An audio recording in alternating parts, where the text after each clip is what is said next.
Reka twongere tubasuhuze mwese bakunzi ba Tete Kamanzi Official, tubifuriza gukomeza kugubwa neza aho buri wese aherereye hano ku isi.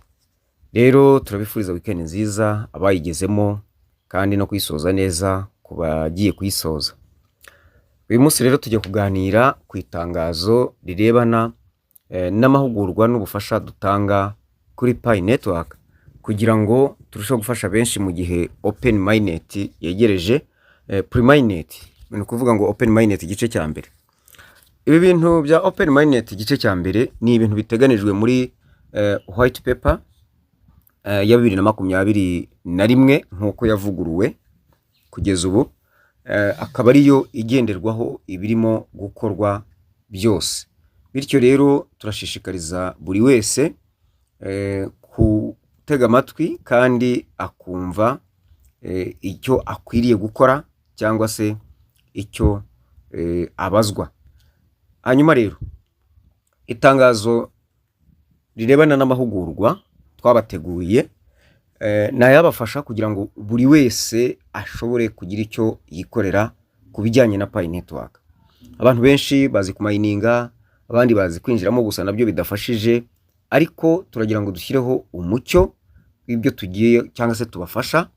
Ntabwo rwose ibi bintu ari ibyo gukorwa n'umuntu umwe, ko hari igihe abantu banganza ugasanga bamwe yateze yaje kandi ntakorewe, burije telefoni zimwe zananiwe, nturi burambika hasi wari wafashe kugira ngo mukorere nayo ugasanga iranze, bese ukabona ibintu ntago bikunda.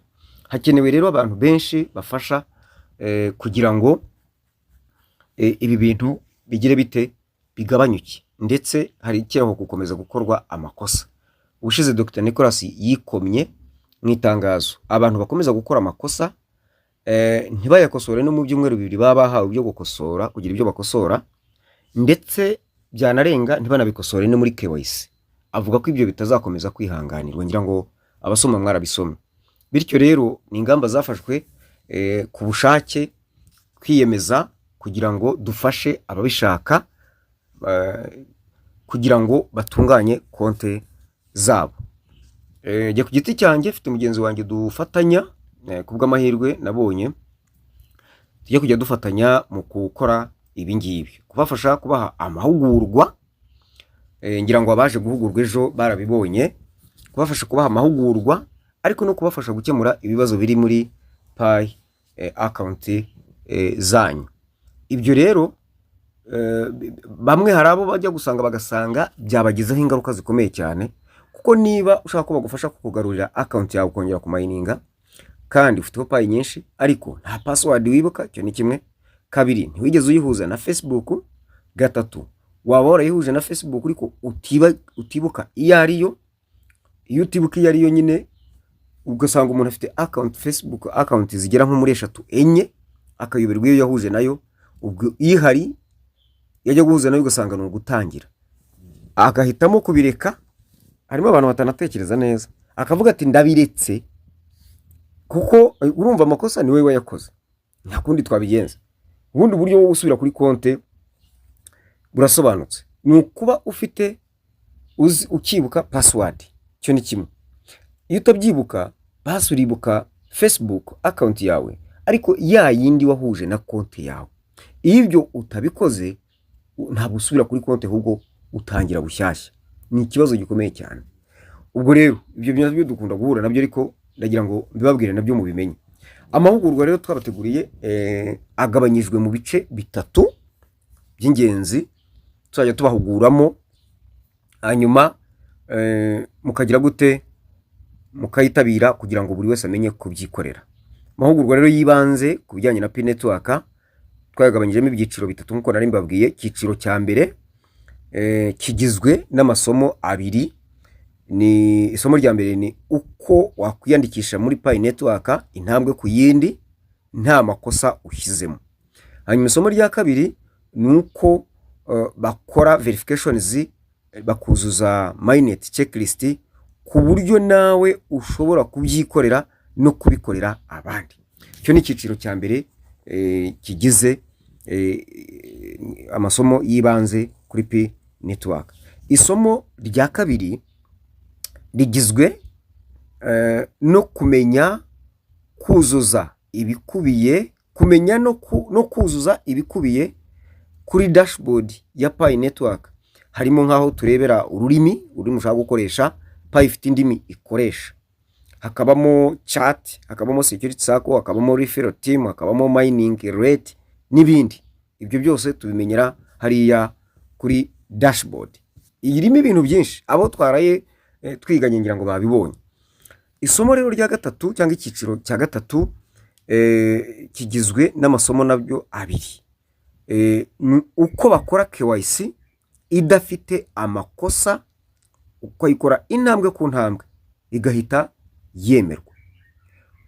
Hanyuma ukongera isomo rya kabiri nyine aho ngaho mu cyiciro cya gatatu nyine ni uko wishyura cyangwa ukishyurwa Pi no gukora lockup ya kabiri hariya muri mainnet checklist n'ibindi bijyanye nabyo.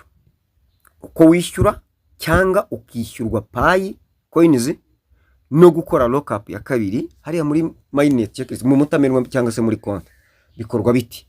Urumva rero iyo wiyandikishije muri Pi neza ukakora konti nziza izira amakemwa, hanyuma ukuzuza ibisabwa hano muri dashboard biranda mbabwiye mainnet checklist ugakora verifications. Iyo umaze gukora verifications ukuzuza mainnet checklist, hanyuma mu cyiciro cya kabiri tukiga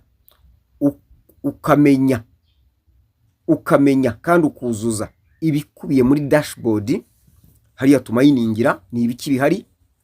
Nari babwiye ururimi, chat, aho twigira ibyibanze security circle, referral team, mining rate n'ibindi.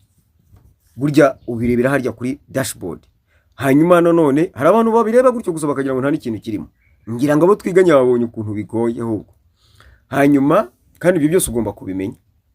Hanyuma tugasoza dukora KYC neza izira amakemwa, hanyuma ukamenya uko uri bwishyure cyangwa wishyurwa Pi zawe, ukanakora lockup ya kabiri, uba kabisa Pi uyifite mu biganza uvuga uti aha ni ngewe. Buri cyiciro rero cy'amasomo ku munyamuryango usanzwe, ku mukiriya cyangwa se ku mupayoniya usanzwe twamaze kwakira, twamaze guha serivisi, afite umwihariko yuko we buri somo yiga yishyuye amafaranga 1000. No kuvuga ngo abari buze kwigira isomo rya mbere rikubiyemo uko wakwiyandikisha muri Pi ndetse nuko wakora verifications no kuzuza mainnet checklist, ubwo wishyura 1000. Uje bwa mbere we yishyura 2. Yego, ariko wishyuye 2 ubutaha mu masomo akurikiyeho nawe azajya yishyura 1000. Muri make ubwo hari itsinda ry'abanyeshuri nibo uzajya kwiga azajya yishyura 1000. Niwumvira isomo ushaka kuri karishya wumva utarifashe neza, niryongera kugaruka uzaza nanone wishyure 1000.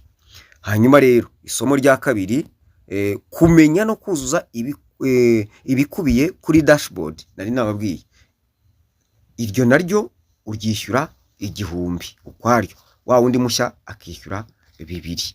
Hanyuma isomo rya gatatu uko bakora KYC idafite amakosa igahita yemerwa, ndetse no kwishyura, kwiga kwishyura no kwishyurwa hakoreshejwe Pi. Ubwo kandi bikorwa muri systeme za Pi, ntugire ngo ni muri telefone yawe, muri systeme za Pi. No gukora lockup ya kabiri nabyo kwishyura amafaranga 1000, ariko ku mushyashya akishyura amafaranga 2000. Hanyuma ubutaha azajya yishyura 1000, nawe biba bimuhesheje kuba umunyamuryango w'abanyeshuri bagize gute mu itsinda ry'abanyeshuri basanzwe cyangwa se bimena. Hanyuma iyo haje noneho hakaza noneho igice cya nyuma cy'ibyo tugomba kugukorera ukeneye serivisi ya Pi, we yishyura 5000 tukamufasha. Serivisi ya Pi ni ukuvuga kugira ibyo tugutunganyiriza muri Pi, nubwo hari abo ushobora guhugurwa, ariko abo ngabo iyo tumaze guhugura nibwo tubakira masaha twakira ababiga. Hanyuma amasomo azajya atangira azajya aba buri weekend kwa gatandatu no ku cyumweru, hanyuma abe guhera saa 7. Ubwo ku cyumweru no guhera saa 7 kugeza saa 9 tugafunga, tukakira ibibazo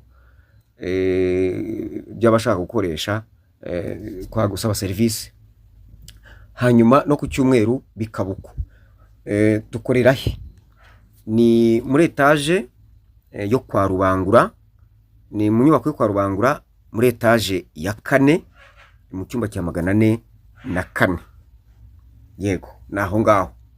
Hanyuma mu Mibyizi ni ukwakira abantu basanzwe twakiriye tukabaha serivisi zabo, ariko bitavuze ko n'umushyashya tutamwakira, ariko iyo minsi y'Imibyizi bihariwe abo bantu basanzwe tukomeza guha serivisi ziba zitaratungana.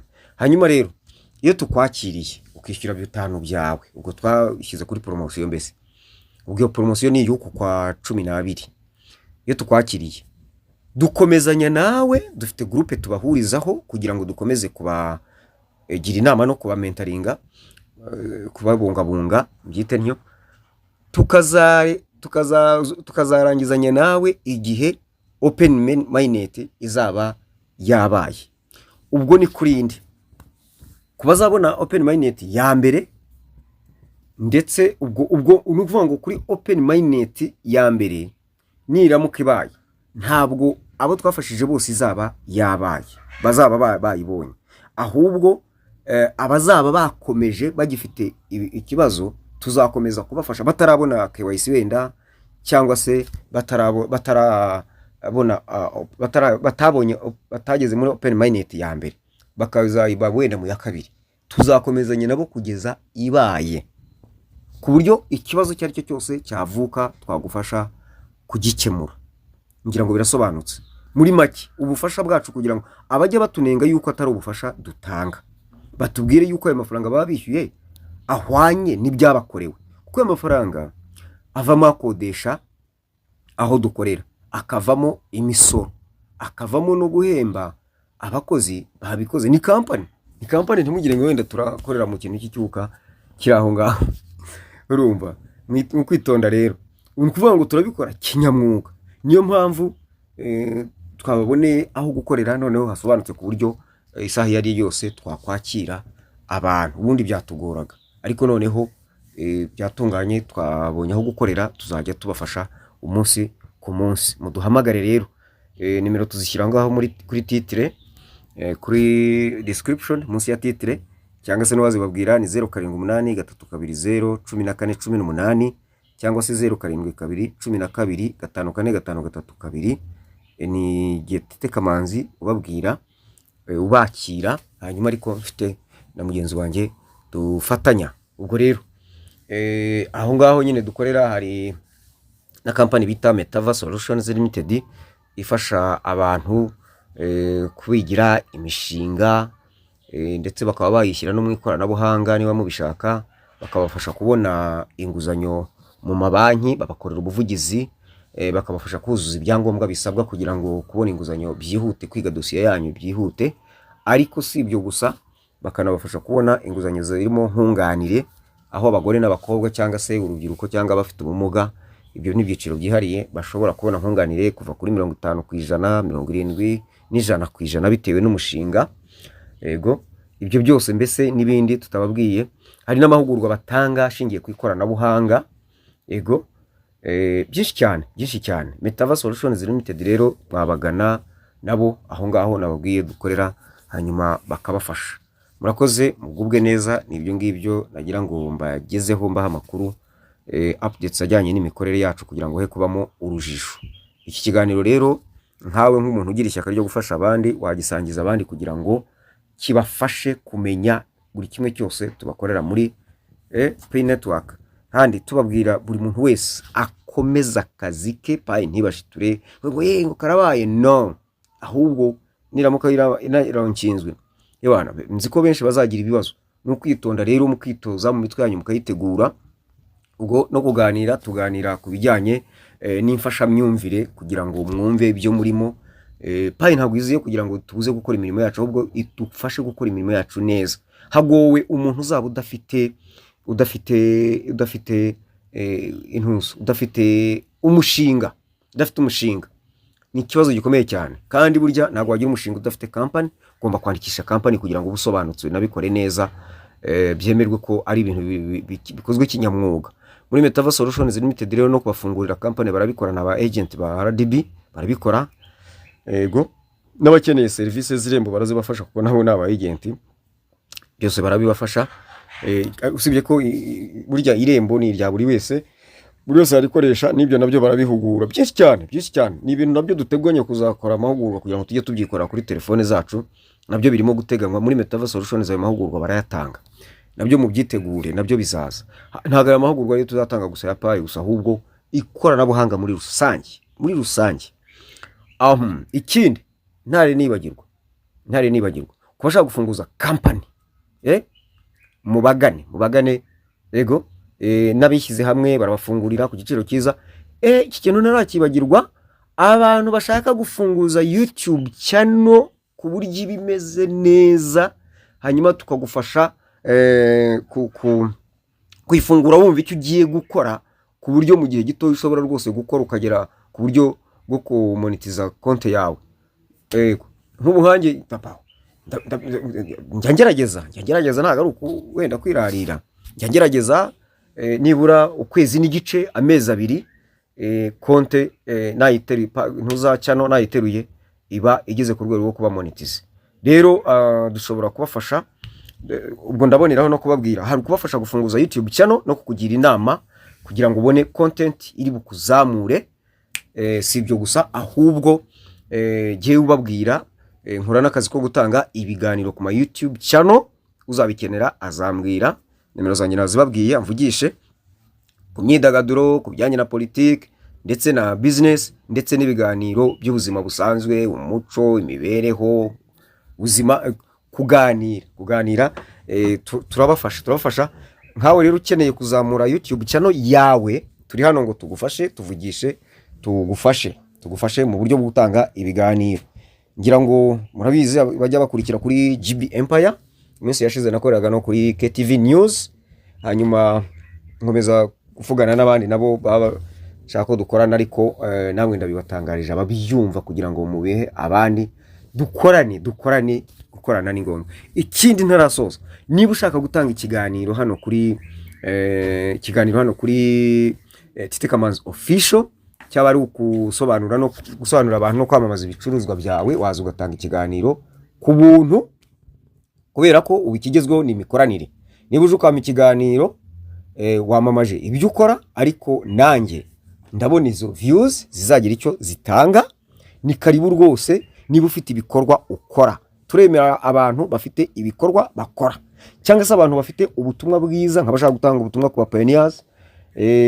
Barabizi, njya mbibabwira nti muze muhabuhamya bagenzi banyu, mubahe ibiganiro, mubafashe, muze tuganire. Urubuga ni urwanyu, si urwanjye, ni urwanyu, twunganirane, nta kindi. Ikindi, hari umushinga turimo gutegura w'abakeneye kuba bakina nka filime. Ukina filime mvuga ni ugukora ibiganiro by'amashusho bikinye nka filime, cyangwa se full film, byose birashoboka. Ariko abo bantu mwitegura bumva bari biyaminiya, tuzabikora, muzambwira muri comment, ndaza kubibona. Abo bantu, iyo filime turi bukine, iyo filime wakinnyemo, niba ari filime tukavuga turakina filime irangira, niba ari iminota 30, niba ari 40 cyangwa isaha, tukamenya ngo niyo iyo filime. Tugasinyana amasezerano yuko mu gihe cy'umwaka wose amafaranga azajya avamo uko twayikinanye, tuzajya tuyagabana. Ngira ngo kirumvikana, tuzajya tuyagabana. Filime zirinjiza, ndabibabwiye. Ubwo mbahaye akazi rega, mbahaye akazi nuko mwebwe muba mutabyumva, bamwe baranabipfobya n'iki. Ubu nk'abapayeneza barimo ngo ko payi zaba zaje se, uwo ni umushinga.